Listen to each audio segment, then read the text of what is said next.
Now that we have an idea of where addiction lies in the continuum of substance use, we are going to take a deeper look at that last category on the continuum, disordered use, in more detail.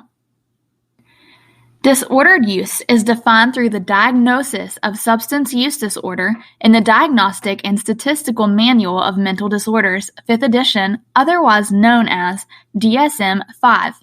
The DSM-5 is the classification system of mental disorders used in the United States that contains descriptions and diagnostic criteria for mental disorders, including substance use disorder. These are the diagnostic criteria. Substance taken in larger amounts or longer than intended. A persistent desire or unsuccessful efforts to cut down or control use. A great deal of time is spent obtaining, using, and recovering from effects. Cravings, strong desire or urge to use. Failure to fulfill major role obligations at work, school, or home. Persistent or recurrent social, interpersonal problems caused or exacerbated by use. Social, occupational, or recreational activities are given up or reduced. Recurrent use in situations in which it is physically hazardous.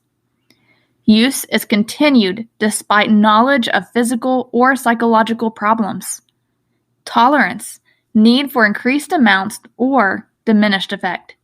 Withdrawal, symptoms when stopped use or use to avoid symptoms. Now that we have covered all 11 of the criteria for substance use disorder, you may now pause and read them closer for yourself if you would like. As a teacher, pay close attention to number 5. Most often, this is the one you will notice the most: failure to fulfill major role obligations at work, school, or home.